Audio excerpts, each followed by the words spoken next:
Increasingly, juveniles are committing serious violent crimes. In a recent 10-year period, the number of murders by teens aged 14 to 17 rose an astonishing 165%. As judge, if given the opportunity to try a juvenile offender as an adult, I will. If you're a teen and convicted of murder, rape, or violent crimes against our children or the elderly, you can expect that I will impose the maximum sentence allowed by law. Mark Ciavarella, a judge to protect all of us. Raise your right hand. Do you, Mark A. Ciavarella, Jr., solemnly swear that you will support, obey, and defend the Constitution of the United States and of this Commonwealth, that you will support and defend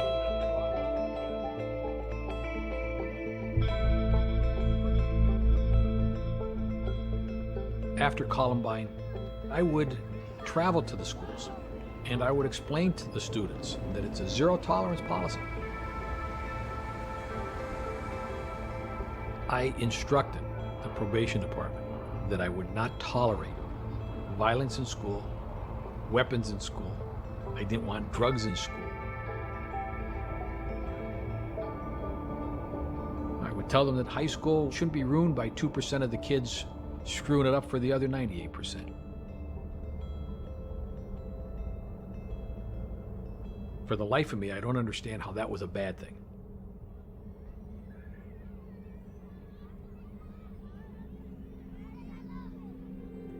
I did fight in school.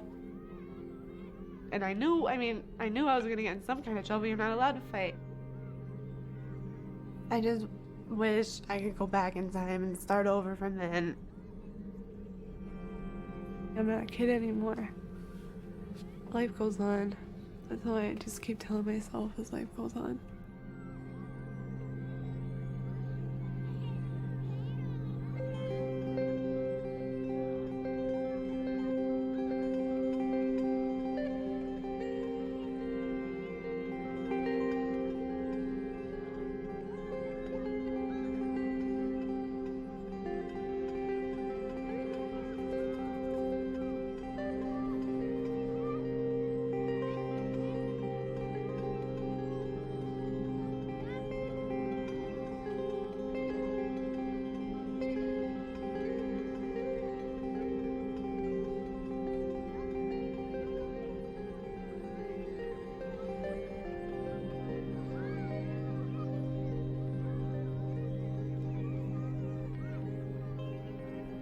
When groups like you come here for just a kind of fun tour of the courthouse and to find out what happens in Luzerne County, he's always the highlight of the tour.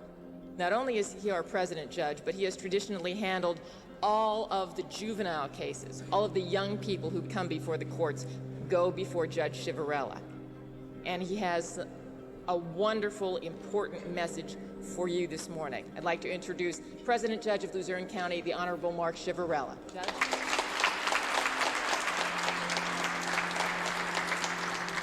Thank you, Kathy. Good morning. It's a pleasure to be here today, and it's a pleasure to see each and every one of you and to get to deliver a message that I hope you listen to.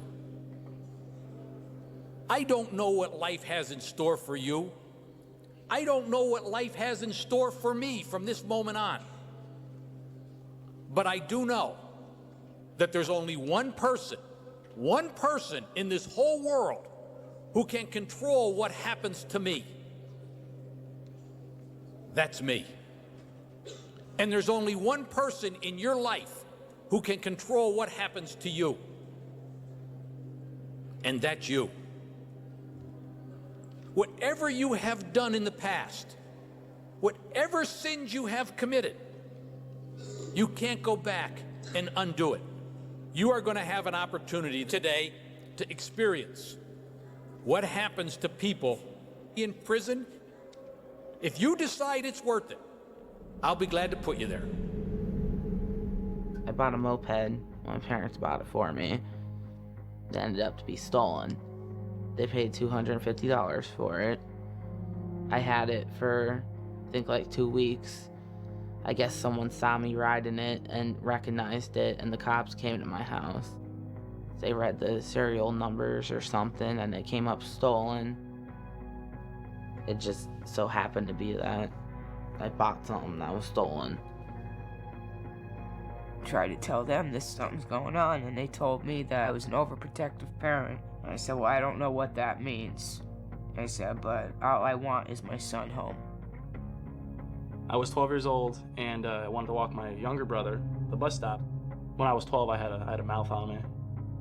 And I got into an argument with this little girl's mom, and she was saying, you shouldn't be using that language, blah, blah, blah. I mean, she was nowhere near as nice as I'm being about it right now. And we got into a big argument, and I was, F you, F you, F you. It ended, it was nothing big, and I went to school, and I got to school, and my principal came out, and first thing he did was, we gotta pat you down, we gotta search you. I knew there was something wrong, that they were taking this kid and locking him up time after time after time. There was never any such instance of guilt or innocence. They were going. There was nothing anyone could do. Caller identified himself as Officer Rositsky, and he said he was calling about my daughter, Hillary. She created a MySpace page, and I'm coming down to arrest her. Ed was drinking. I remember Ed's father telling me that he knows Ed's at this underage drinking party. He had this plan to go up with these two cops that were friends of his, and they were going to go in and get Ed out of there and get something on him that was going to get him caught, like scare him straight kind of thing. Little did I know that we have no rights, that he's in their custody now.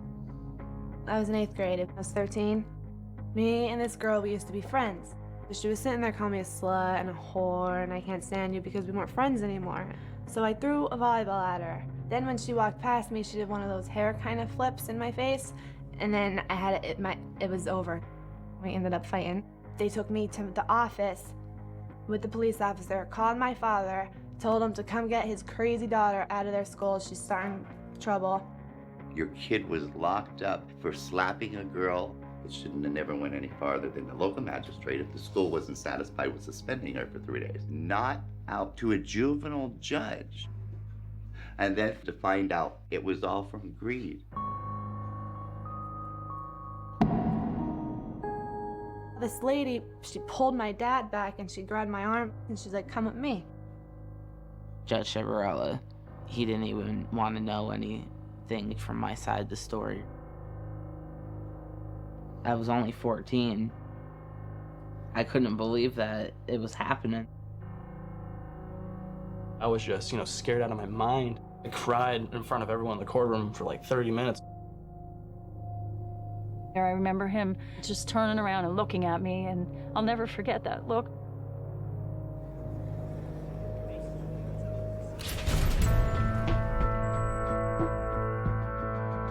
Former Luzerne County Judge Mark Chivarella faces charges tonight. Prosecutors say he ruined countless young lives, sending children to jails in return for cash.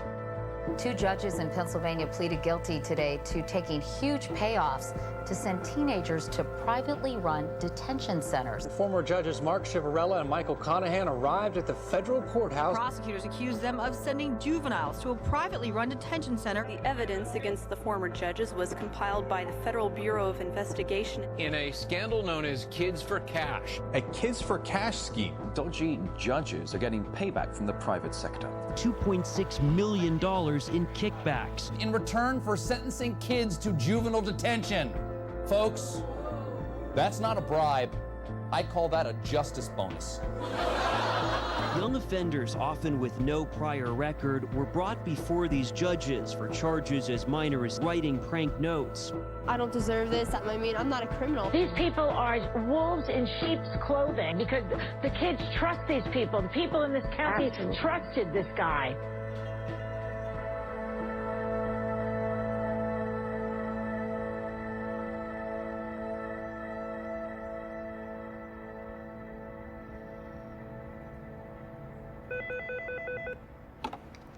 Times leader Terry Morgan. Okay, so you're gonna have a press conference, and you're just getting people over there now.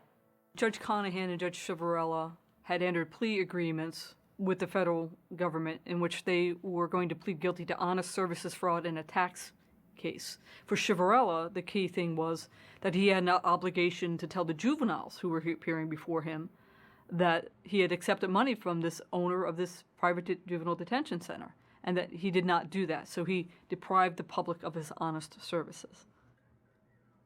We'd interviewed Judge Chivarella a number of times back in 2004 when we first started looking into what was happening in juvenile court. We had actually gone to one of the schools while he was giving a presentation there because that was one of his big things. He went to every school every year and told them, if you commit an offense in school, I am going to put you away. And that was his justification, so that when they appeared before him, it didn't matter what the charge was, he'd ask them, were you there when I gave this speech? Yes. Did you hear what I said? Yes. What did I say? You said you put me away. So what do you think is going to happen now? You're going to put me away. You're right. Take him out of here. I'm very shy, but once someone does get to know me, they find out that I don't shut up and I'm really loud. And I'm extremely cynical and snarky and sarcastic and just I've made it my goal to be the funny guy. My girlfriends and I, we started talking about how funny it would be if we made like a fake MySpace page about my vice principal, and then it was decided that it had to be made and it was going to be hilarious.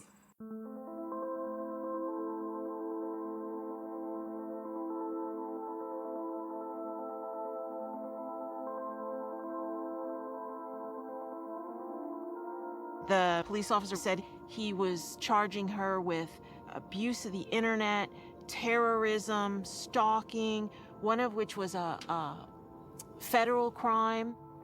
And I'm like, oh my God, like, I'm kind of freaking out. I told the officer that he was not speaking to my daughter without an attorney, and that's when he started yelling, telling me that parents like me try and get our children off, and that's why they're bad kids. And as soon as I said no lawyer, he backed off. He said, if you're going to be cooperative, you'll get instructions in the mail.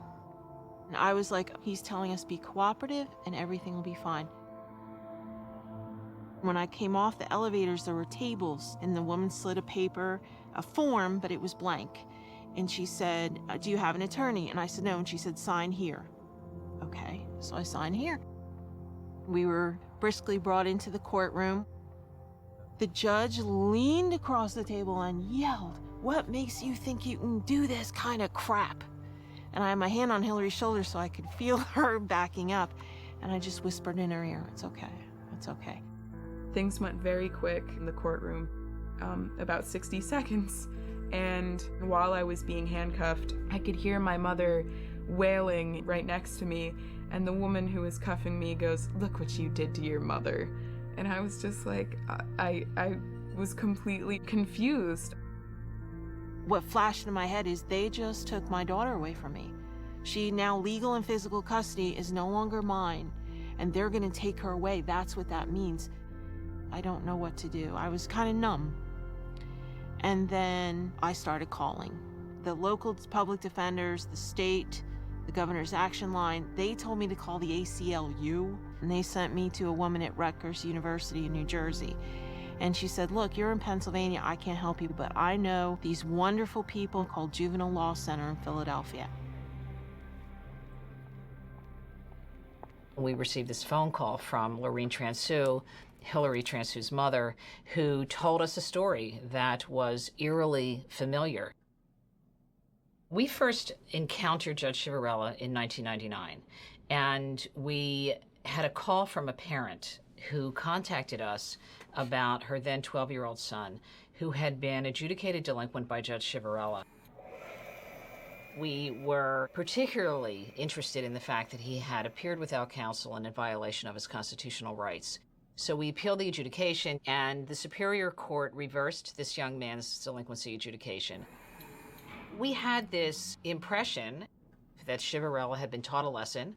When we heard from Hillary Transu's mother, because it was Chivarella, because it was really just an identical situation, we wanted to understand whether or not this was a much broader problem. And Hillary suggested that it was. She said, you know, I wasn't the only one in placement who was tried and sent away without a lawyer. There are other kids.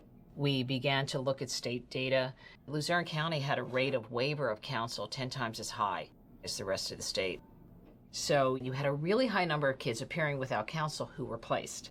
These were all really, really very red flags. The question for us at that point was, what was really going on in Chivarella's courtroom? We started to investigate further. We stood outside juvenile court. We started to get stories from kids about what had happened. Many of them were incarcerated for very minor offenses. Something's wrong here. I mean, I wanted to go stand on top of the Times Leader building and scream, someone look at what's going on here. Someone please look at this. Once we put together the picture that was emerging from Chivarella's courtroom, we realized that the so-called promise of Chivarella back in 2001 to respect the constitutional rights of kids to have counsel was an empty promise. We had to make a decision about what legal remedies we had available to us. We filed a King's Bench petition with the Pennsylvania Supreme Court to fix it. And for us, fixing it really was about undoing all of these convictions of these kids and expunging and erasing their records. We were not aware of the issue of the not having counsel. We didn't find out about that until 2008 when the Juvenile Law Center filed its petition. We were inundated with calls from parents saying, that happened to me too. They told me I didn't need an attorney. I went in there 3 minutes and my kid was hauled away in shackles. This story after story after story. I swear it was a broken record. Everyone independently told the same story. Immediately in the wake of our filing this application with the Pennsylvania Supreme Court, we received a call from someone identifying themselves as working for the FBI, which is not a call that we get every day here at Juvenile Law Center. But after speaking with Marcia and staff here and getting a sense of how the juvenile justice system operates and what we thought was going on, they got a search warrant and seized records. What they were interested in knowing from us was really, tell us what you think was going on in Chivarella's courtroom. How did you come to determine this? Tell us about the violations of right to counsel.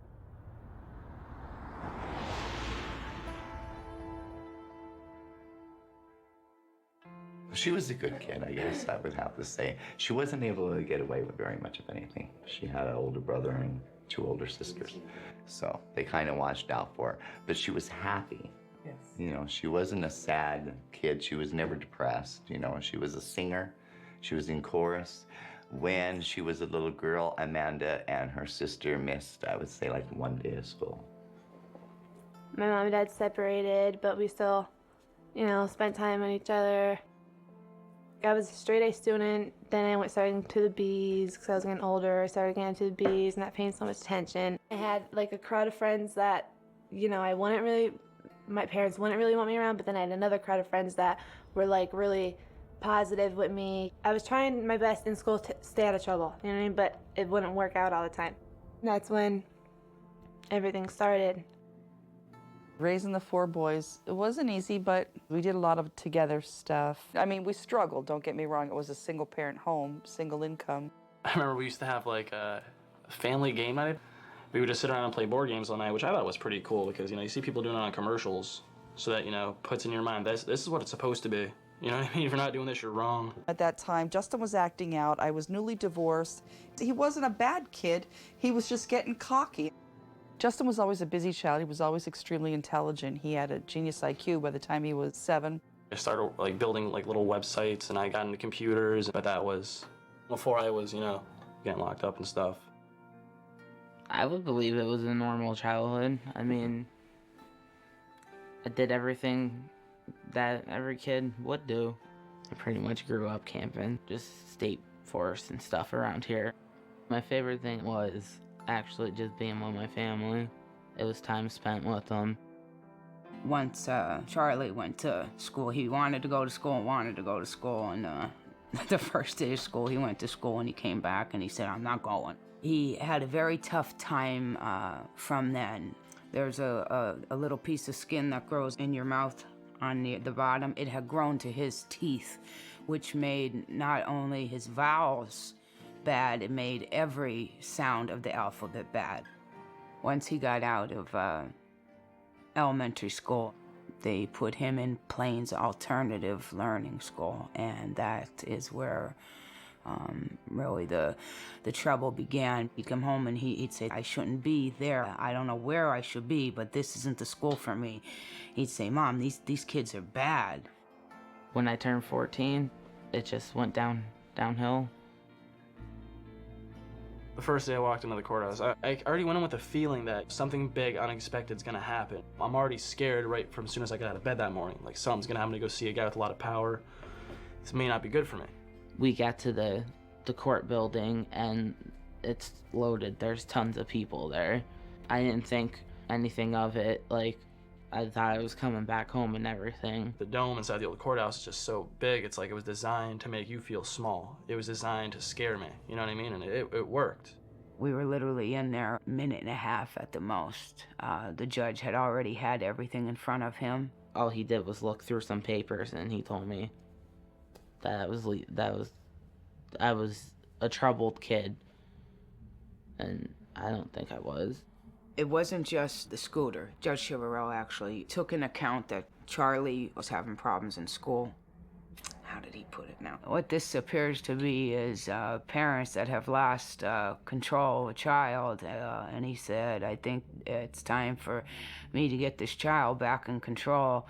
And he said, Camp Adams, 90 days. And they shackled my son and took him away. And that was, they should not do that. They should not do that at all in front of a parent. That was the most horrible thing. I will never, ever forget that part of it. They made me kneel with my knees on a chair, and they picked up my jeans and they shackled my legs. Then there was this little belt, and they shackled, it was a belt, they tightened it in the back, and they kept me in the shackles till we got to the detention place. That was crazy. I felt like I was a grown adult going to a big jail. Like, if I'm thinking of a 13-year-old my brain now, you know what I mean? And I'm going in these gray sweatpants and these shackles and handcuffs, and that makes me feel like I'm a really, really bad kid. So while I'm having it on my hands, I was like, I was confused. They put us in this big van. They drove us up to LCJC. Most of the time what you see first is fences. 20-foot tall fences with rows of razor wire, like I'm a convicted criminal, like I'm a murderer. And that's what it feels like. You feel like I'm now one of those people you see in the movies. Slider, please. I woke up in a nice bed with my family and I went to sleep with cockroaches and criminals. Every time you went into a room, you had to do a roach look, like to make sure there's no roaches anywhere. It's dirty and there's stains in the walls and it's echoey, like in the movie prisons, like throughout the cell blocks. I was scared every day.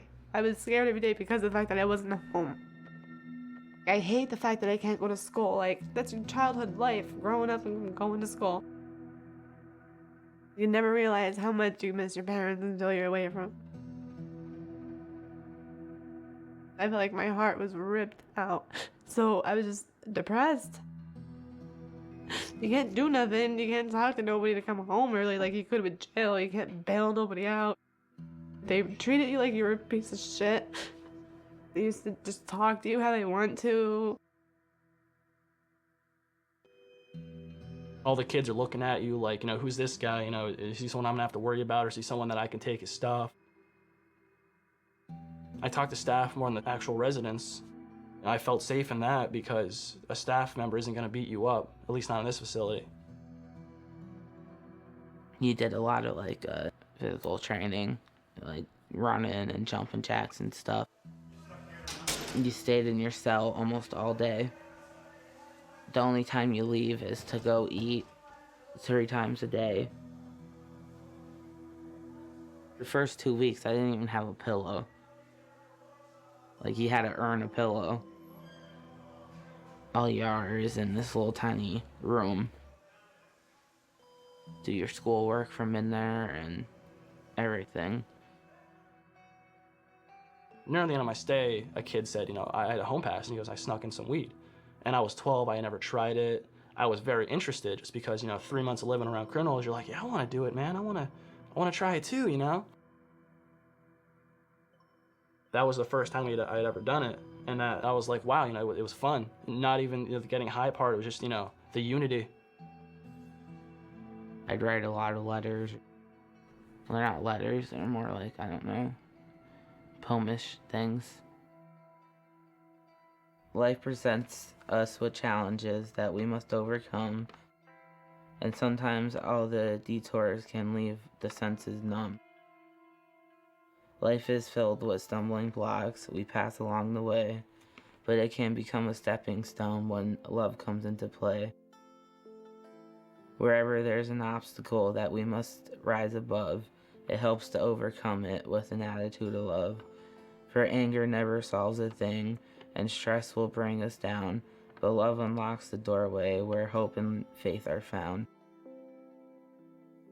Life presents us with challenges that we must rise above, and blessed is he who can maintain an attitude of love. I tried writing the judge a letter. I was just telling him, like, I learned my lesson, I never fought before, I apologize, can you give me another chance? I asked him to let me out on house arrest. I said, will you let me out on probation? I miss my family, this is weird to me. And I said all that stuff to him. I didn't get nothing back. I just gave up and I did my time. And the next thing you know, 4 years of my life keeps going on and keeps going on and keeps going on.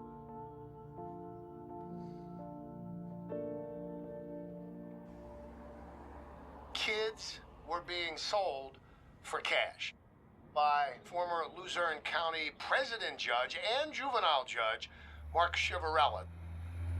And we're talking about what happened to them at the hands of this abusive judge. I'm Corbett. You're listening to WILK AM, 103.1 FM. Hello, Judge. Jim Avila from ABC News 2020. You know, a lot of people are wondering how a man of such distinction like yourself could have gotten in so much trouble and sold these kids down the river. Well, let's stop right there. Didn't sell any kids down the river. I showed him in black and white what the U.S. attorney had charged, that he sentenced kids for cash. It's not what you think it means. Go talk to the juvenile people in Luzerne County and you will understand what that means. This doesn't mean that you got improper money for placing juvenile offenders into PA childcare. Yes, that's what it says. We came to a plea agreement. I'm not pleading guilty to anything relative to cash for kids, embezzlement, extortion, quid pro quo. Absolutely not. The judges initially entered a plea agreement with prosecutors in January of 2009, and the plea agreement they signed specified a specific sentence of 87 months. Over the course of that time period, though, Chiavarella had spoken out publicly that he still maintained that he did not do anything wrong. I specifically remember one time, and he was talking to one of the television stations. He just adamantly maintained that, you know, he never jailed a kid for cash. It was always because he felt it was in the best interest of the juvenile. And he said that, and I was watching him, and I looked to my husband, and I said, you know what?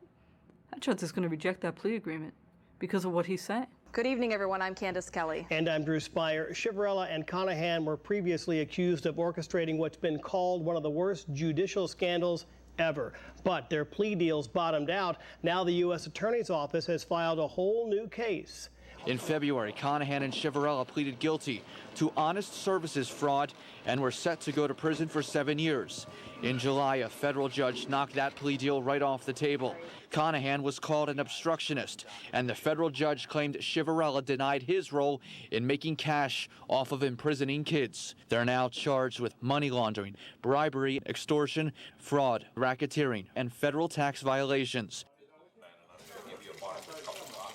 I touched it, I just discussed it with everything, you know what I mean? I mean, here's a guy that, you know what I mean, one of the best positions you can be in, a judge, a job of honor, and making terrific amount of money, not counting all the gratuities, you know what I mean? And he has to go and do this on top of everything else. I mean, that's just total greed. He was a public servant, he was trusted by the people to do a job, and he took advantage of us all, and it's very disheartening and it's pretty disgusting. I mean, he took advantage of, you know, children that may have made a mistake somewhere along the line. He took it to the extreme. Like that fight in the schoolyard, we all got in fights in the schoolyard, you know what I mean? I mean, simple things that shouldn't have been sent to a detention center. I've known Mark Chiavarella for a long time. He was a very decent person, you know, and I was shocked when I found out what was going on.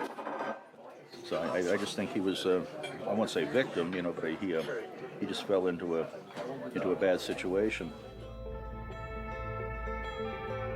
Since the plea agreement was rejected, he's not speaking to the media. he's learned to finally keep quiet. Are you ready to go to prison, Mark? Will your client be exonerated?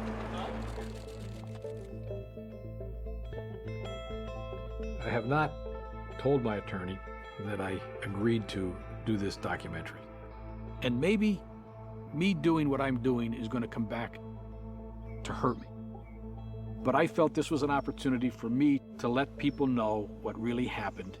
I'm not this mad judge who was just throwing kids away and shipping them out and locking them up and putting them in shackles. No one would ever look at the whole picture. They only wanted to look at a little bit of the picture. All the media ever focused on was Cash for Kids.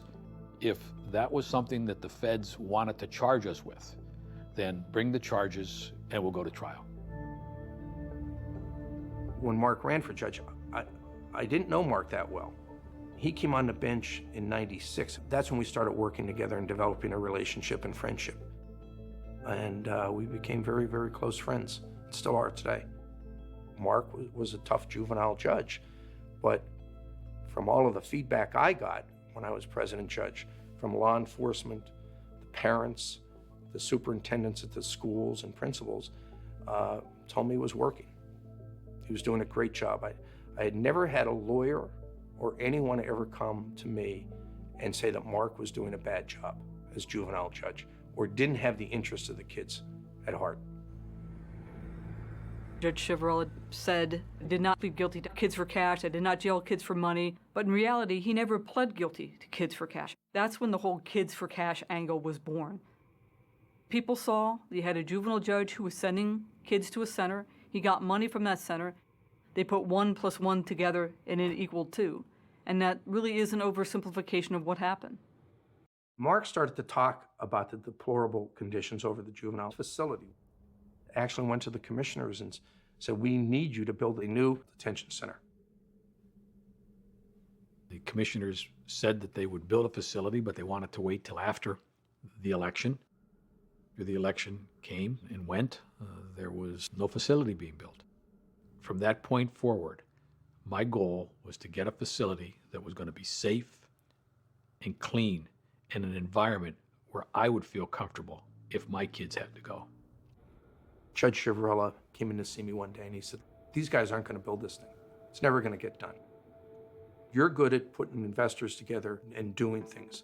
He said, why don't you try to put a group of investors together to build a juvenile detention center to lease it to the courts or the county? I said, okay, fine, I will. Judge Conahan was uniquely qualified to bring this deal together. He had a degree in finance, and he was also a very wealthy and astute businessman. He had multiple business dealings in addition to being a judge. So Conahan decided he was then going to seek out investors, including Robert Powell, who was a very good friend of his, to see if they could get money together to build a private for-profit center that they then could lease to the county.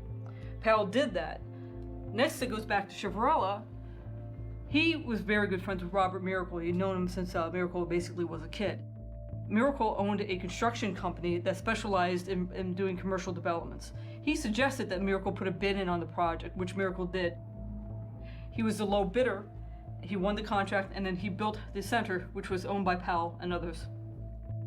At some point, Robert Miracle walked into Chiavarella's chambers and told him that he was going to pay him a finder's fee as a reward for referring him. Chiavarella, on his own, decided that he was going to split it evenly with Judge Conahan. His reasoning was that Judge Conahan was the person who had put the deal all together, so he felt that he was deserving of half the money. Rob Miracle was awarded the contract, and after the contracts were in place, he said to me, and I'll never forget it, this is your lucky day. And that's when he told me he was going to pay me a finder's fee. And that's when I asked him, is this legal? Is this something you can do? And he said, I do it all the time. Anybody that brings me a project, I pay them a finder's fee. And I'm going to pay you one. 10% of his construction cost, $2.2 million.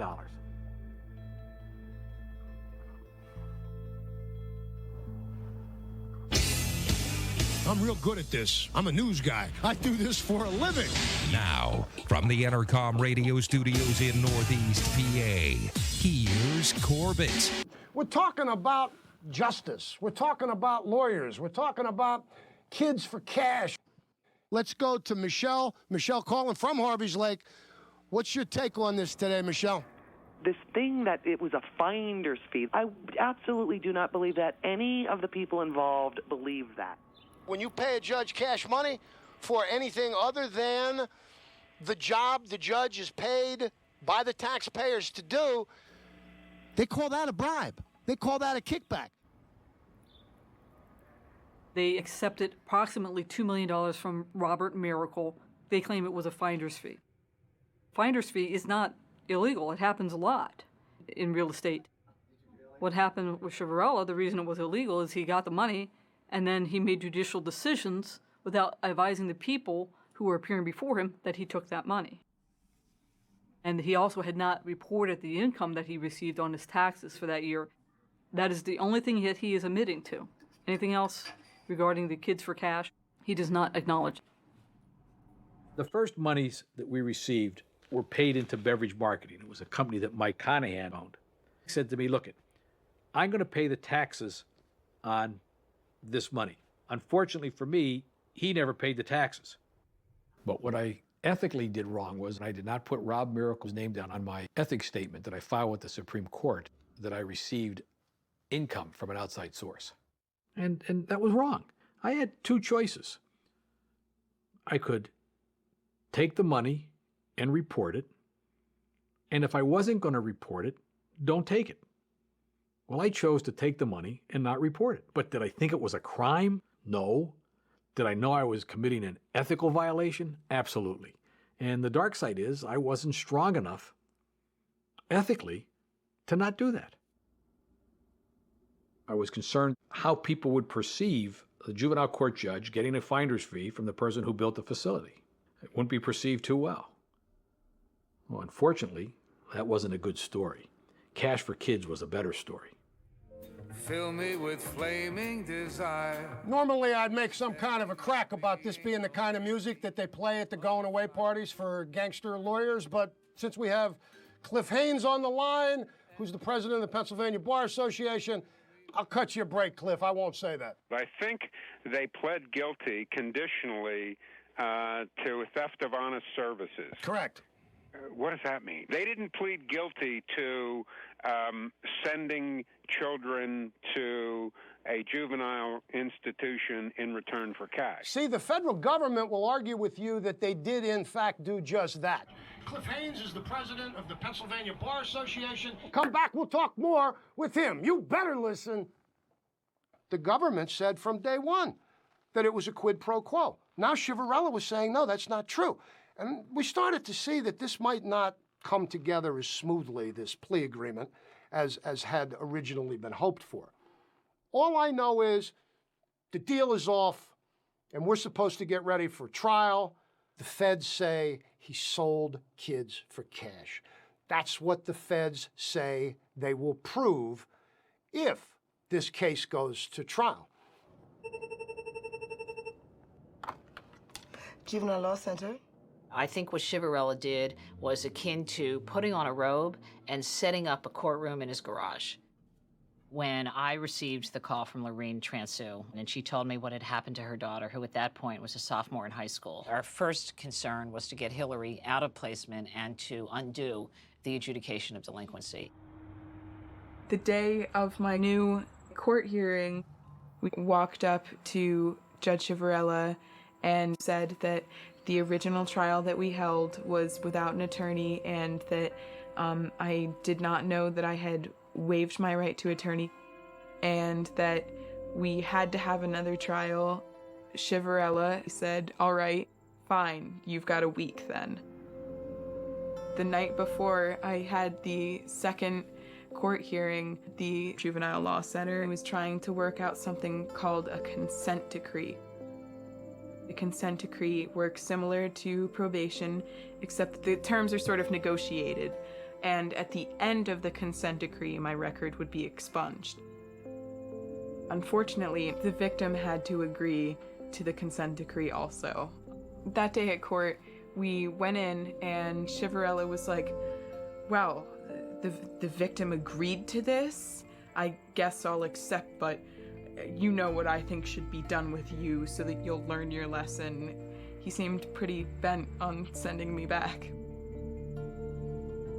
The failure around the country for too many years, and for actually decades, is that facilities have used a quarantine model. We'll just keep a kid out of their own home communities for a period of time with different people, and they will be cured somehow of their behavior, or at least won't be misbehaving at home.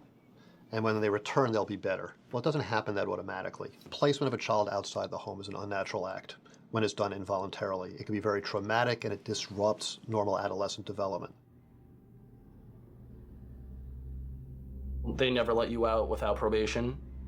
I got into a lot of trouble in school. I would talk back to my teachers. I was not a big fan of homework. And they, instead of saying go to the principal, to me it was go to your probation officer, because he was right downstairs. I mean, it was things like I jumped over a table in the lunchroom one time, and since my PO was in the school, that was a violation. As soon as I got down there, he'd pull out a pair of handcuffs. Like, all right, if you do this again, you're going away till you're 21. That's scary. When someone's sitting there, they say, if you mess up again, you're gonna get 8 years, and I'm not past puberty yet. One of the disturbing features about the juvenile justice system is that once kids get into the system, it's incredibly difficult for them to get out. There's a mechanism that takes over that keeps kids in that system. If they get out of a facility, they're on probation. There are vast numbers of kids across the country who are picked up while on probation and reincarcerated for technical probation violations. It is often a story that can go on not simply for months, but can go on for years. I had to see that Chivarella's face so many times I could sketch it from memory. Chivarella's like 3.5 foot on a good day, but he has this stand and this chair that are just enormous. So I'm seriously like this, my neck hurting trying to see this guy. He sentenced me to Northwestern Academy, which is like shave my head military, like screaming in my face. I'm 14 years old, 13, like, dude, what do you want? I jumped over a table. You don't get a 12-year-old, put him in a placement with all these like criminals and expect him to come out saying, I'm gonna be an outstanding citizen. Oh, he comes out knowing how to make explosives, knowing how to rob a place and not get caught. Like, these kids would tell me things that I really did not need to know at 12, 13, 14. I just wanted to escape so bad. I started drawing. The first run is in a cage because I was locked up. You just feel like you're in a cage all day. The second run was a footstep, the actual act of me getting out of there, because I kind of saw it as like a threefold process. And the last run is like the stripes of the flag in it, like standing tall, I'm free now. You're stuck, you're out, you stay out. When I did get released, that actually probably was the happiest day of my life.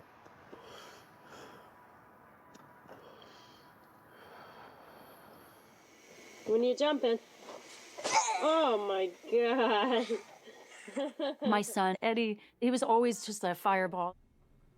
2 years old, he rode a bicycle without training wheels. Ed's father, we weren't together for real long, but he was always part of his life.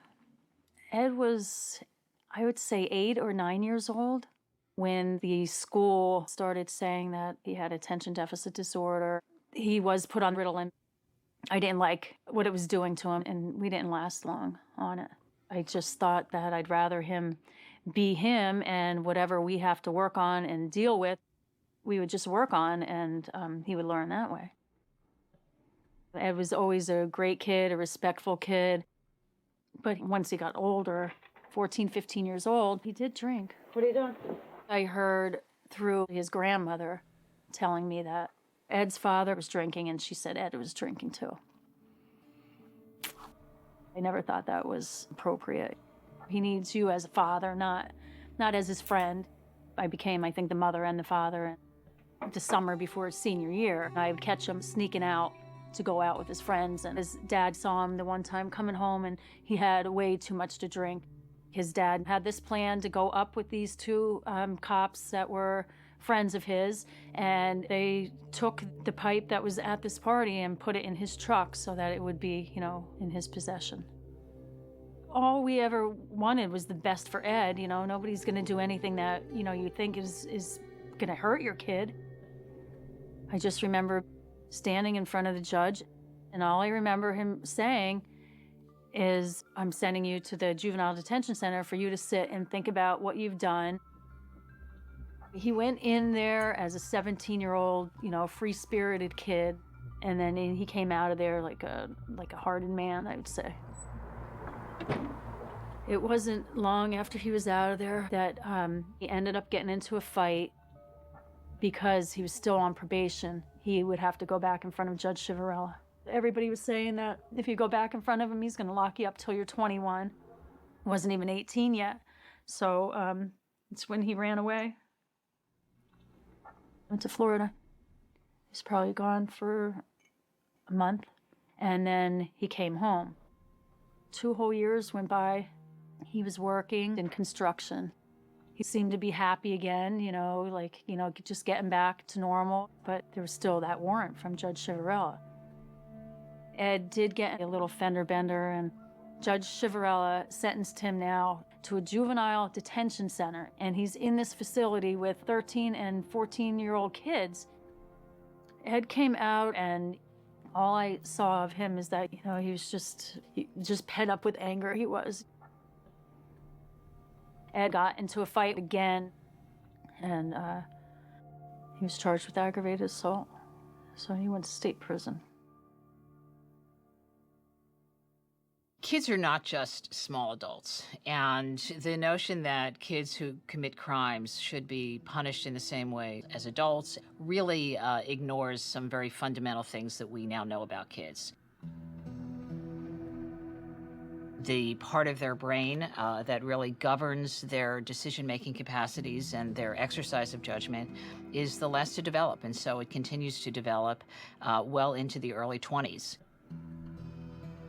Their decision-making capacities are less mature. Their appreciation of risk is significantly less developed than that of an adult. Their understanding of the consequences of their behavior is significantly less developed than that of an adult.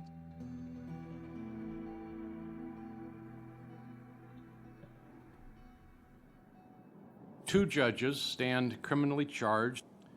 Whether they are guilty or innocent is not for this commission to decide. Our focus is on developing recommendations to improve Pennsylvania's juvenile justice system.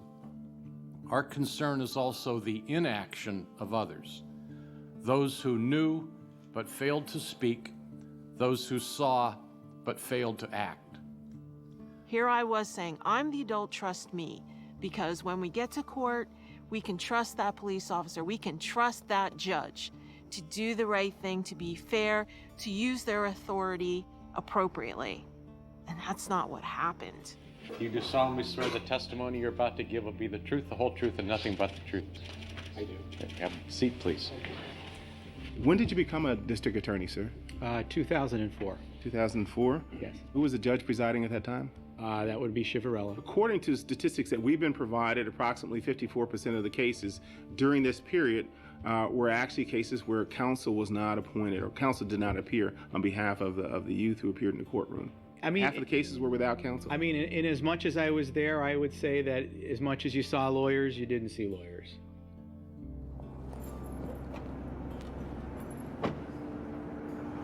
I'm the primary civil rights lawyer in northeastern Pennsylvania. Judge Ciavarella orchestrated a waiver system so that people were encouraged to waive the right to a lawyer out of court without adequate explanations. It is unbelievable that that number of people didn't have lawyers. We're talking about children. So a child can't sign a contract. So now you have parents signing away rights because the parents are scared, because the parents are being assured you don't really need a lawyer. I said to my friend, I said, man, did you have like a lawyer? And she was like, no, nobody has lawyers. And I was like, but haven't you seen Law and Order? Like, everybody has lawyers. Like, you're supposed to have a lawyer. Like, that's what, if you don't have a lawyer, you get one assigned to you. Like, isn't that the, and she was like, I guess it doesn't work that way for kids. I never denied a kid a right to an attorney. I shouldn't say that. Once I did. But from that point on, if you came into my courtroom and you wanted a lawyer, you got a continuance. That's why we had that written waiver. because you can waive that right. You would read it, you would sign it. When you come into court, I'd ask you if you signed it. Yes. Did you understand it? Yes. Okay, thank you. And we proceed with the hearing. It wasn't to trick somebody into pleading guilty. If you weren't guilty, you weren't guilty. Your constitutional rights are not absolute. You can waive any one of those rights. The question becomes, when you waive it, did you make a knowing and voluntary waiver? I became an assistant public defender in 1976, and in 1980 became the chief public defender, and have been the chief public defender since 1980, and that's been some 30 years I've been head of that office. I knew that there are a lot of kids in there without representation. However, the only assumption we could make was that there were proper waivers in effect, that they waived their right to an attorney. Or all they have to say to the judge is, we want a lawyer, and I had a lawyer standing there. So it was very easy to get a lawyer, but I could also add, the way Ciavarella ran the courtroom, there was no difference in the disposition of cases that kids were represented or unrepresented. He sent everybody away. It was a school crime, you could have had F. Lee Bailey there, and they would have gone away. How did you come to work for the Juvenile Probation Office? I applied for the job when it was opened. And which position was that? The Chief of Juvenile Probation / Detention Home Administrator. What was your role in the disposition hearing? We handed the judge our recommendations. Was there anything put into policy, written policy? We had zero tolerance policies that the judge had formulated. We just all became so paranoid and so afraid that if we didn't address school violence and school issues in a stern way, something really bad could happen. The zero tolerance programs in the United States arose out of shootings, killings, like Columbine in 1999. We think we should have zero tolerance for misbehavior in the sense that when kids misbehave, they should be told that and taught how to behave. Zero tolerance also rested on the notion that kids are just like adults in the way that they would be deterred from misbehaving. And if they knew that they would be suspended, expelled, or arrested for a wide range of typical adolescent misbehavior, that they wouldn't behave like teens, which is, of course, farcical. So what we have in this country is a zero tolerance policy based on deterrence theory that has no application to adolescents, that suspends, expels, and arrests tens of thousands and hundreds of thousands of kids a year. Certainly after Columbine, everybody had to take a step back and say, how do we protect our kids? And unfortunately, there's that word liability, is always out there. I've been with the Wilkes-Barre Area School District for 41 years in many different capacities, and then finally a superintendent. I've been superintendent for approximately 15 years. Certainly we're here to educate children, but our most important responsibility is to provide a safe and secure environment. No one wants to send their child to an environment that they believe is not safe. What we have done over the past several years is we've hired a director of safety and security, and we have 3 full-time uniformed police officers that are within our school districts. We've introduced zero tolerance policies, especially when it deals with safety, security, and things like that. Zero tolerance has done an enormous amount of harm in the United States. We often refer to it as zero logic, zero sense, and I think like Scared Straight programs, Ciavarella used it as a program that he thought would operate as some deterrence. Columbine really did play an additional role in what happened. The schools just really started to crack down, and cases that normally would have been handled informally now went to juvenile court. And if you went to juvenile court before Mark Ciavarella and you committed a crime in school, you were going to juvenile detention. And also, everyone, again, assumes that he jailed kids for cash. But he always jailed kids. If you look at his placement rates dating back from 1996 when he took the court, he had an extremely high placement rate in the 20% range. It wasn't just after building a private juvenile detention center. And certainly that taints the idea of why he was jailing the juveniles, but he was always jailing them. There were letters of praise for Judge Ciavarella for his philosophy. There were editorials in the newspaper, what a great judge he was, cleaning up the schools, cleaning up the streets.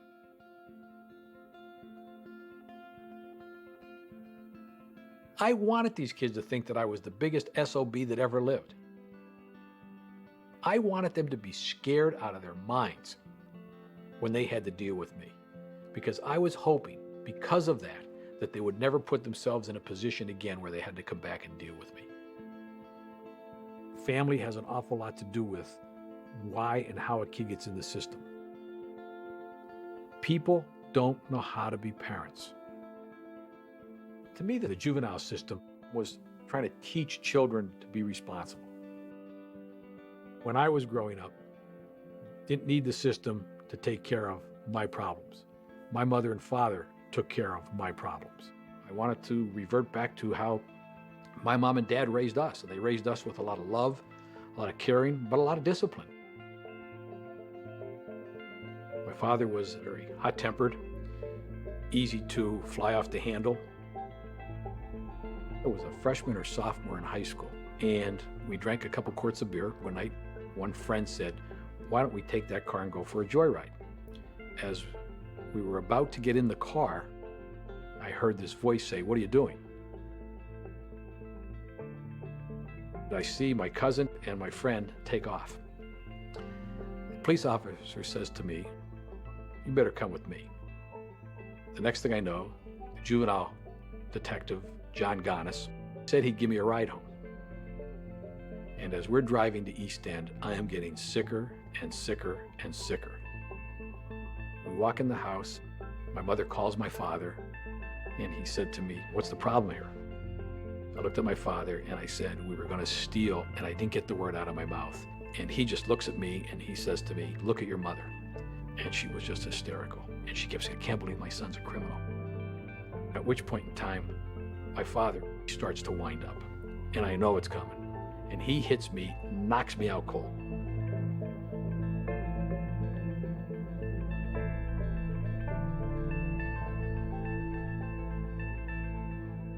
Your view of this is that placements were done as part of a Rehab program. thought-out judicial philosophy Yes. that you supported.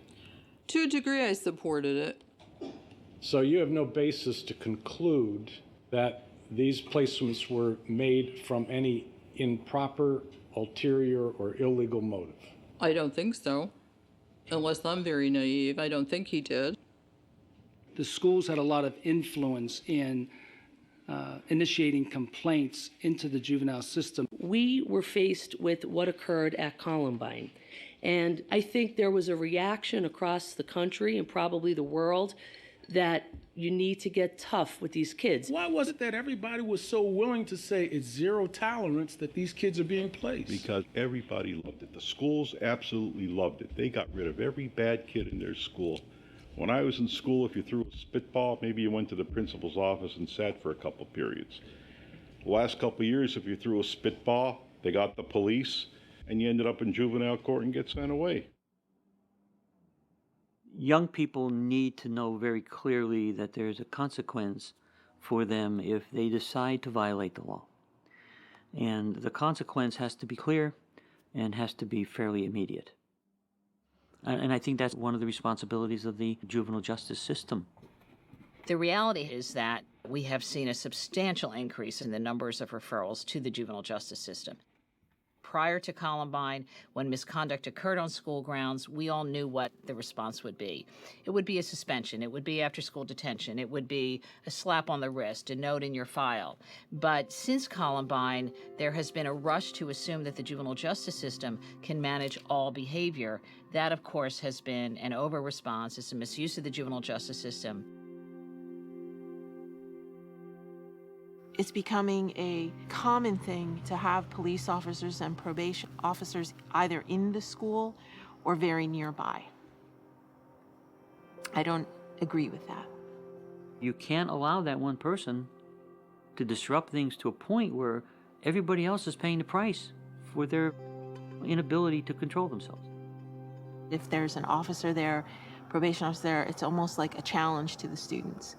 And I think it sends the message that, hey, we as school faculty and administration can't handle you. We're going to arrest them. And we will do that in an instant if we believe it's the right thing to do.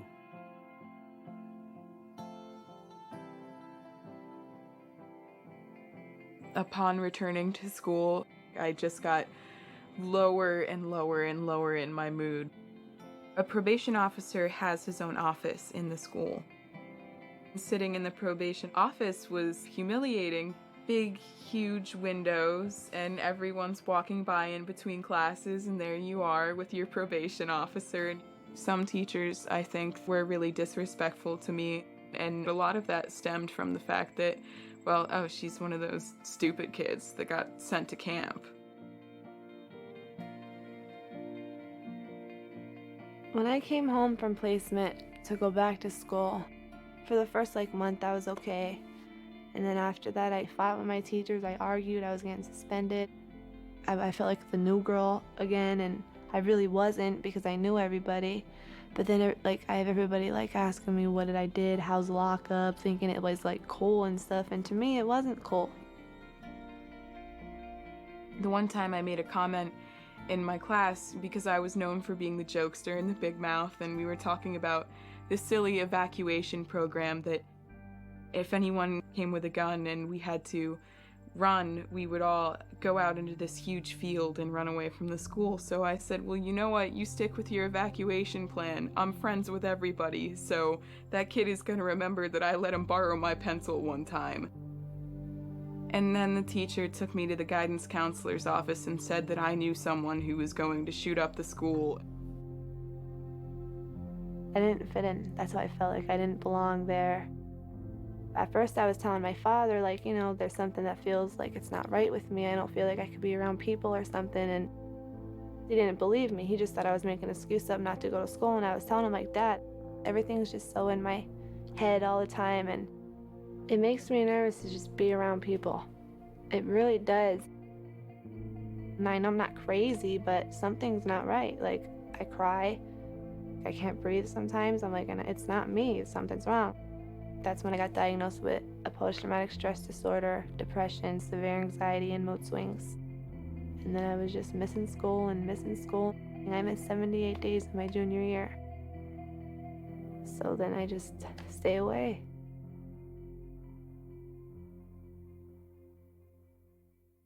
October, I came home for good.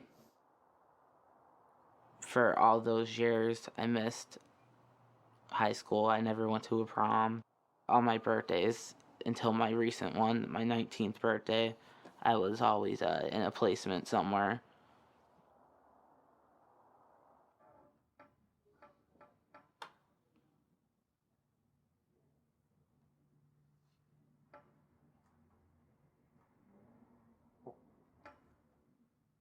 I feel like it's my fault. Like it's my husband my fault that Charlie lost 5 years of his life. They're supposed to be, your good years, your fun years, your teenage years. What does he have to talk about, his lockups?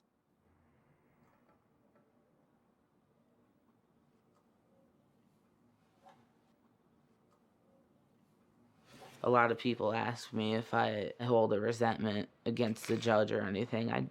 I don't. And move on with my life. That's what I think I should do. Pursue college and, I don't know, family. So that's what I'm going to do. Future, I think, looks good for me.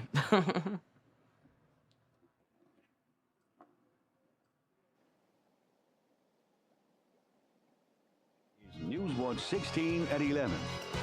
Good evening, I'm Scott Schaefer. We begin tonight with another development in the ongoing corruption case in Luzerne County.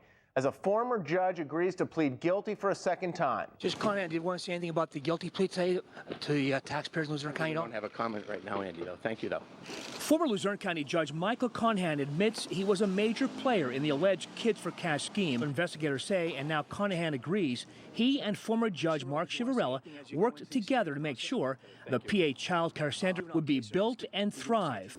According to federal prosecutors, Judge Conahan, as president judge, did everything he could to hide the kickback scheme.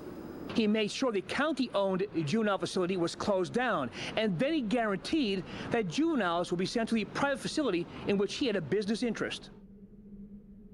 Michael Conahan is going down. I told you he was a gangster judge, remember? How long have I been telling you, once a gangster, always a gangster? It all goes back to Conahan. This guy's from a district justice to a judge, and he had his hands in quite a few things. So the ambulance company, beverage companies, the strip club.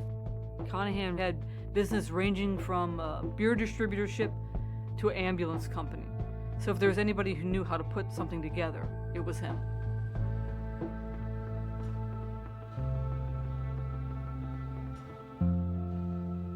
I started coming to Florida, I would say, in 1979. We just absolutely loved coming down here. I retired in January of 2008. In the last year, I've been trying to get down here as much as possible, just to clear my head and stay away from all the publicity up in northeastern Pennsylvania, and just mind my own business and keep it low profile as possible. There's a side of me that loves Luzerne County, and I miss my family and friends. Realizing that I made a mistake and I shouldn't have done what I did, I agreed to sign the plea agreement. I should have had no business arrangements with the Juvenile Detention Center.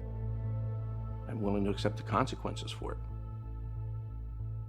Once they got the money, they then took a lot of steps to conceal how they got it or what it was for. Miracle would write up a commission and registration agreement in which he purported to pay a broker's fee to Robert Powell, who was the attorney. Then they would wire that money to another account that was held in a bank, and I believe it was Susquehanna County. And then money from there would be transferred to businesses that were controlled by Conahan. One of those businesses was Beverage Marketing, which was a beer distributorship that Conahan owed. And then again, through another series of financial transactions, the money would be paid out and sent to bank accounts controlled by Conahan and Ciavarella. It all goes back to Beverage Marketing, and he's listed that on his financial forms. I don't think that any of the monies that were brought into Beverage Marketing, it's wrong. I mean, if it was a finder's fee and I brought it in, whether I brought it into Beverage Marketing, whether I brought it under my name, whether I gave it to you, whether I gave it to charity, I don't see as that some kind of concealment. I mean, people wire money, give checks. That's a normal course of business. Conahan wielded immense power. He decided that he was going to remove funding from the county budget for the county-run juvenile detention center. That meant they were going to have to close it down. It was well known at that time that Ciavarella was a no-nonsense, zero-tolerance judge and that he had high placement rates. But even with that, banks were still leery about funding this new juvenile detention center. So the next thing that Conahan did is that he signed a secret placement guarantee with Robert Powell, which essentially assured that the county would send juveniles to this center. Conahan really was, I think to a large extent, the ringleader here. And that Ciavarella kind of just followed along.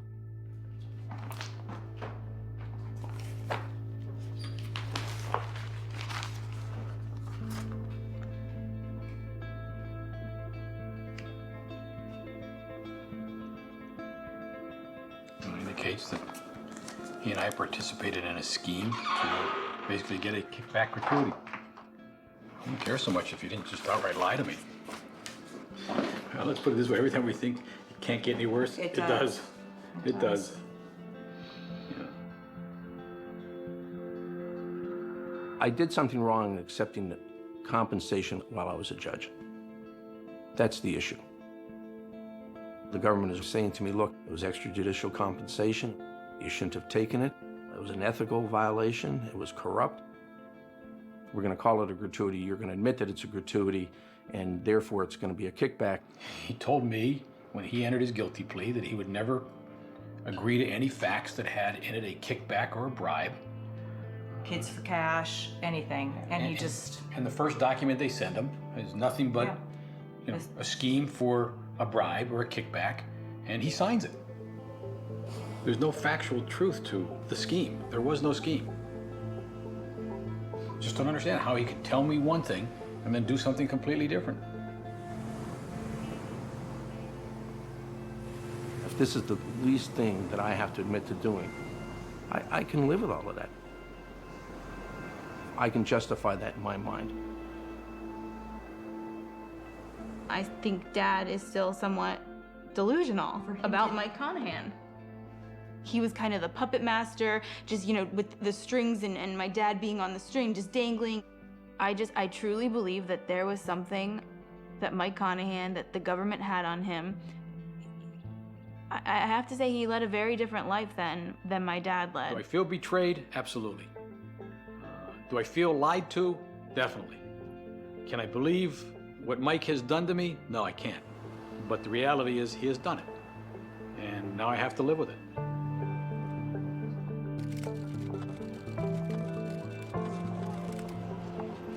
Judge, are you praying these days? I try to deal with it one day at a time, one issue at a time, and I know in my heart that I didn't do what these people say I did, and because I know that I didn't do what people are saying I did, I can live with myself and I can live with the result. I will risk going to jail for the rest of my life than ever admit that I did something that I didn't do. Time of trial, everyone's going to know that I never sent a kid away for a penny. And everyone will know that.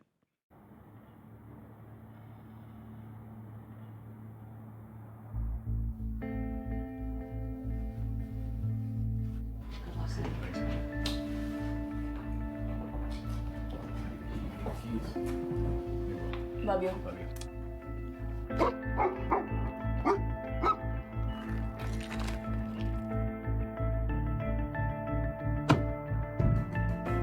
What are we putting on him in trial for? Well, but don't this you man believe? is so guilty. Yeah, but don't you believe he's got the right to present a defense?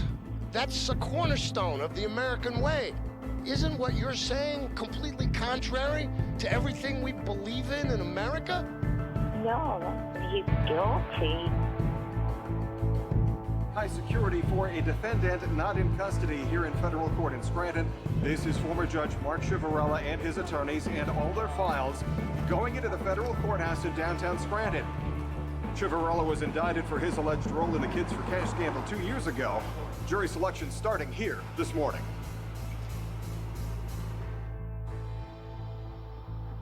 For the openings, I was thinking about playing off of the conflicting portraits. These guys who just got dumb luck that this guy came and wanted to give them $1 million. Didn't know it was And they didn't know it was wrong. Right, they didn't know it was wrong. So you almost have to laugh about it. And that's Zubrod. Ciavarella always maintained there was no Kids for Cash, and it wasn't about Kids for Cash because he wasn't on trial for that. He was on trial for the monetary transactions. And the government explained that they had legal and strategic reasons for not bringing that aspect in. They had solid evidence of the monetary transactions, and that was going to be enough to get a conviction, and so that's why they opted to go that way. Was this Kids for Cash? Who can say other than Mark Ciavarella? But the public will never, ever agree that it wasn't. I know a lot of the public is disappointed that Mark Ciavarella was not charged with Kids for Cash. And that would have allowed Mark Ciavarella to put on evidence that he wasn't selling Kids for Cash, that he did this before, or that some kids' families thought he did the right thing. Would have opened up a whole can of worms. So it seems to me the U.S. attorney made wise decisions and prosecuted him just for financial crimes. Because if Mark Ciavarella goes to jail for 12 or 15 years, or however many years, what does it matter if it was for financial crimes or for something else?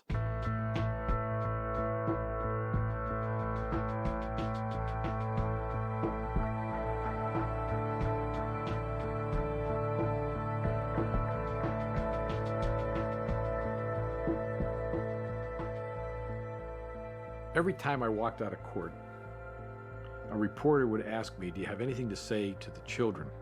Okay, the children that you put away. And I never responded to that. I would say that I did what I thought was right for you.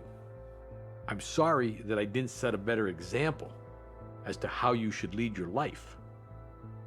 But when I was making decisions that affected your life, I was doing what I thought was in your best interest. The public corruption trial in federal court in Scranton against former Luzerne County President Judge and juvenile judge Mark Chivarella wrapping up today. They're still in there. They just got done reading all the charges. I don't think he's going to be in custody. Former Luzerne County Judge Mark Chivarella, who's still in courtroom number 1 on the 4th floor, where he's been for the past 10 days as the trial proceeded, is now convicted former Judge Mark Chivarella. It's kind of, I think, the calm before the storm right now. Mixed verdict, but at the end of the day, guilty of some very, very serious crimes. Hold it, Tony!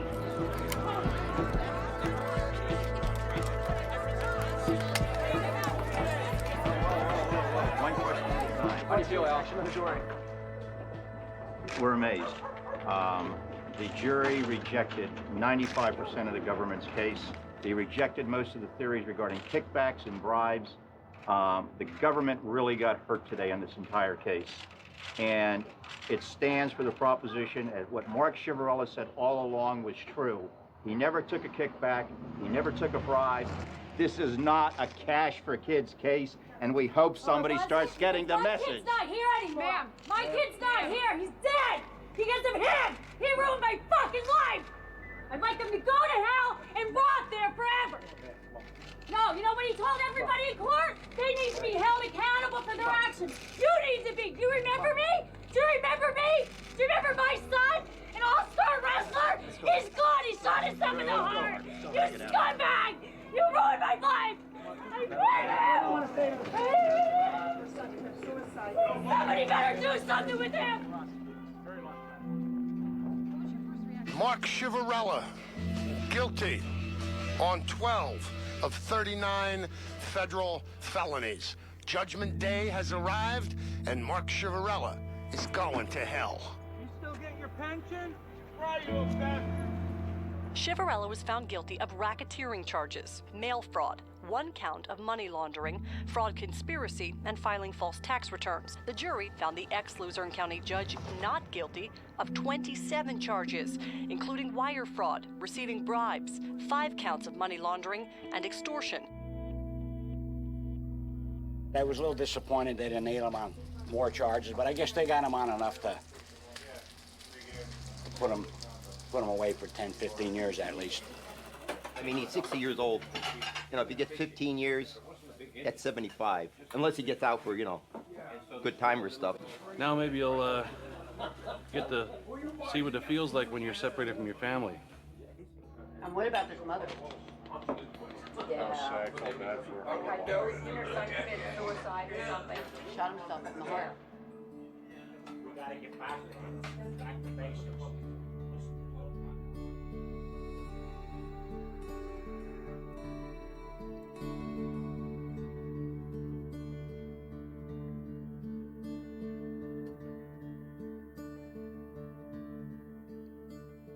January of 2010, Ed was released from the state prison.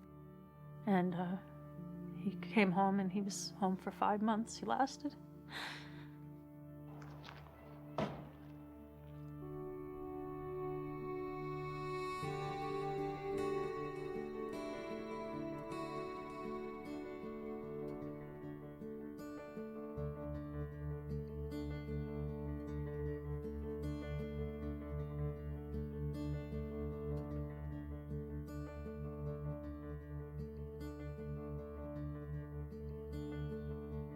It was Memorial Day.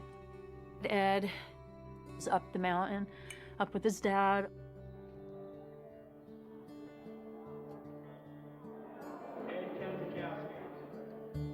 They were drinking all day, the usual stuff. Of course, he's not supposed to be drinking. He's on parole. He was arguing with his dad. And I'm talking to him. I tried to get him to come here. You know, you have work tomorrow, Ed, just come and go to sleep. No, I'm just gonna, I want to be somewhere closer to work.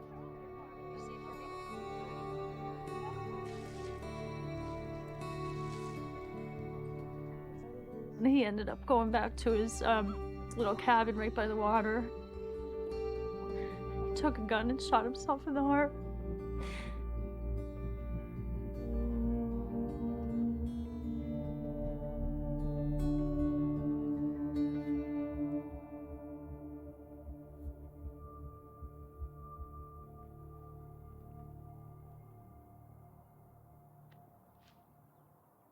These are all hearts. I just talked to Ed and I told him, you know, I was having a really hard time and I need a sign to know that he's with me. And I was walking and my foot just hit it and, you know, I just automatically bent down to pick it up. And when I picked it up, I thought to myself, you know, wow, that looks like kind of like a crooked heart. And then I turned it over and that's what it was.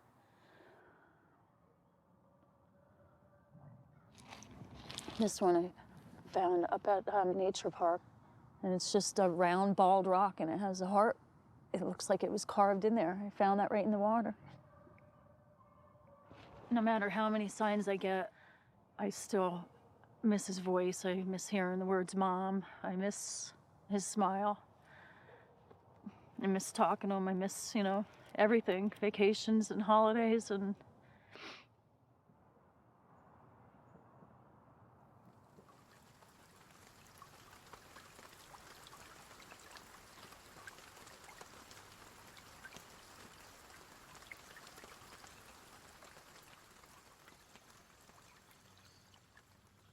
It wasn't like that we lived this grandiose life.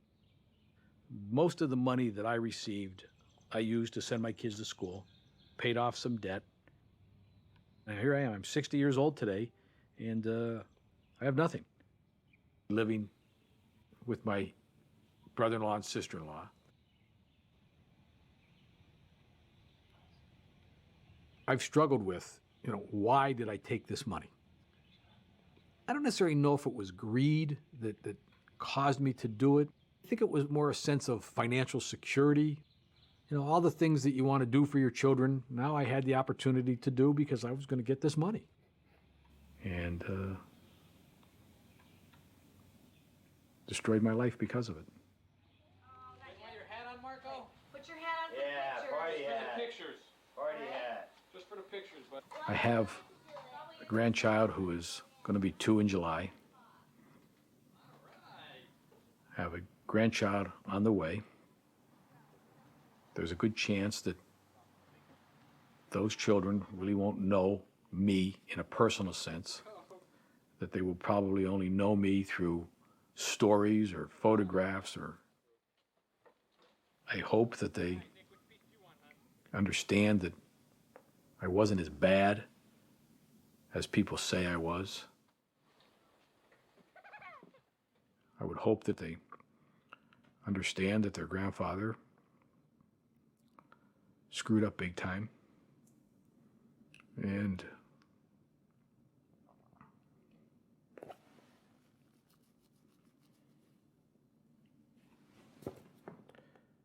couldn't be in their life because of it.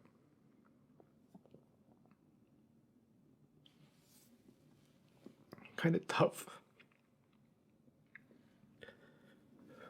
But to get to know this.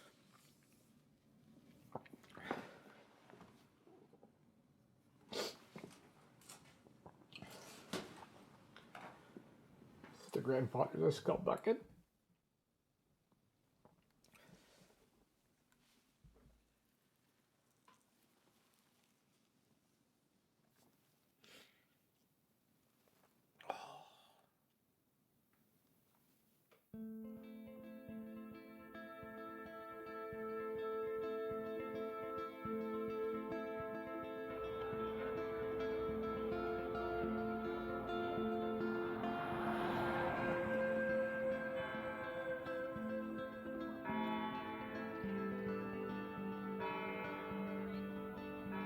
Today I stand before you about to be sentenced to a term of imprisonment.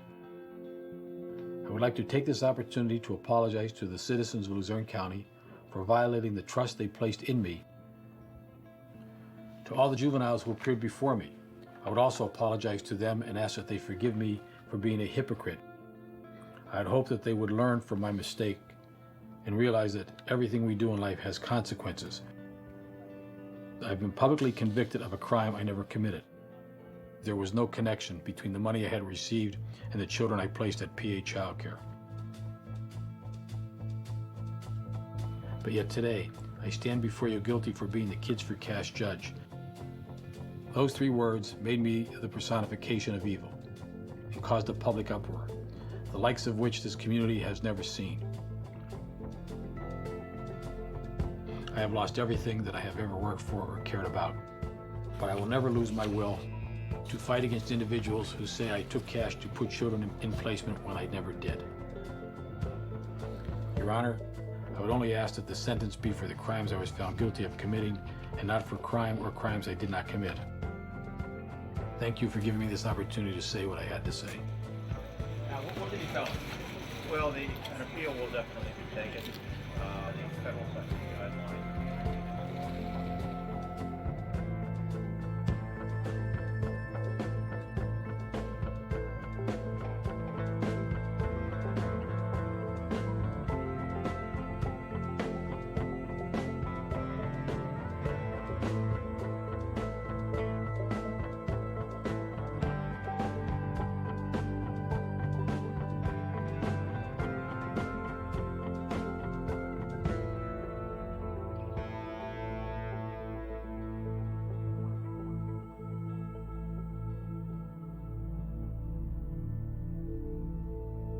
The journalist should live, eat, and breathe to have a story like this.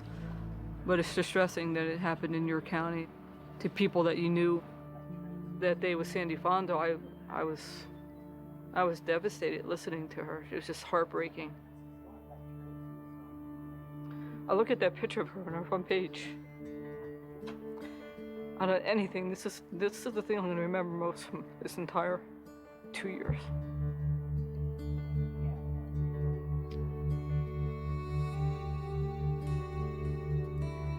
The next day, my phone wouldn't stop ringing. It was message after message. I mean, every day it went on, for weeks. Different advocacy groups were calling. A lot of people reaching out to me, and this happened to me, and please help me. And I felt like overwhelmed. Like, I'm not a lawyer. I'm not, all I can do is what I just did.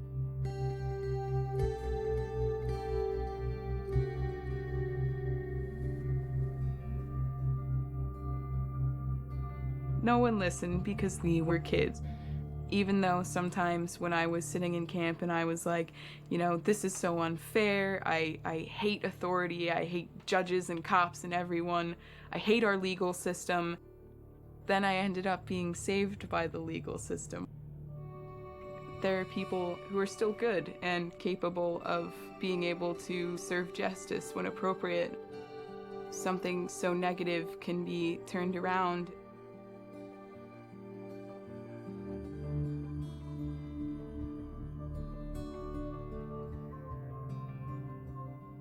I'm almost 22, I'm still not in school. It's kind of embarrassing, I think. What I want to do in life is I want to go to music school. Berklee College of Music. Out of all the music schools, it's like the most prestigious. It's like you have to be the best of the best to get in there. I wanted to be a musician.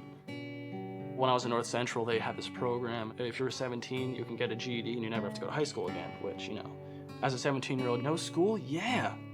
I honestly regret getting my GED now, because anyone else I knew was going to college, they stuck out high school, they have good grades, and now they have so many more options than I do.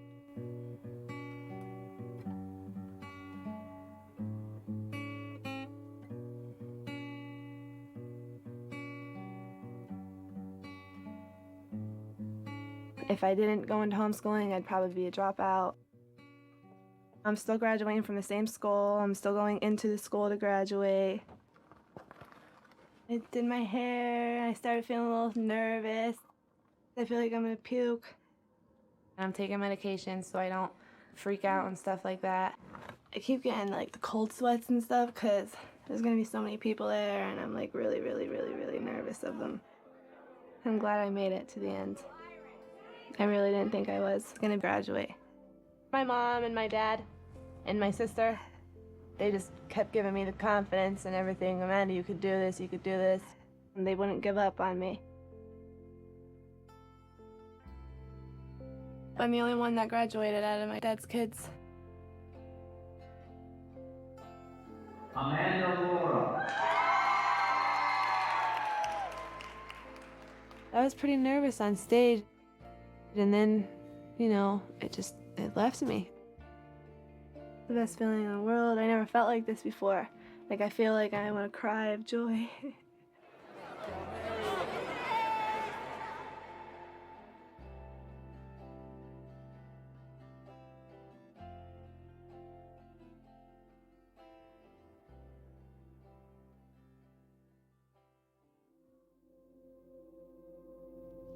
Sometimes I feel like the choices that I made were wrong.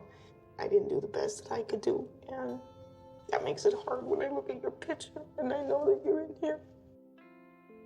They charged me with using a credit card, which I did. It was my grandfather's and my grandmother's. Total charges that I got was 31 counts access device fraud for using the credit card, obviously, and 1 count of receiving stolen property for having it. I don't remember doing it. I was all messed up. Drinking. It wasn't just drinking either. It was smoking pot and, you know, taking pills.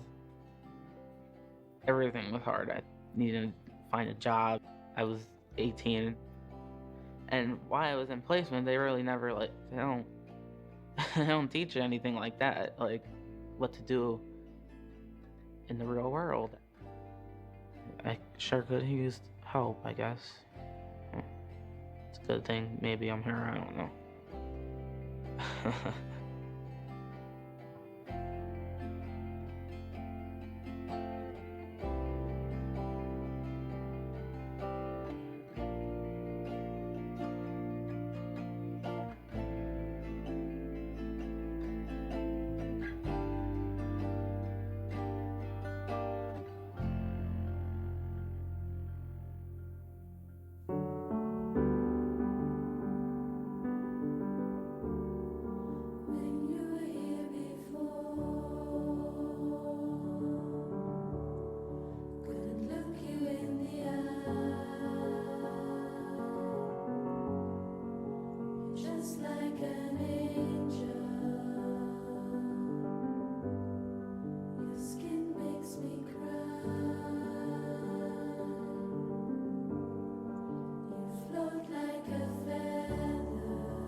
Don't care if it hurts.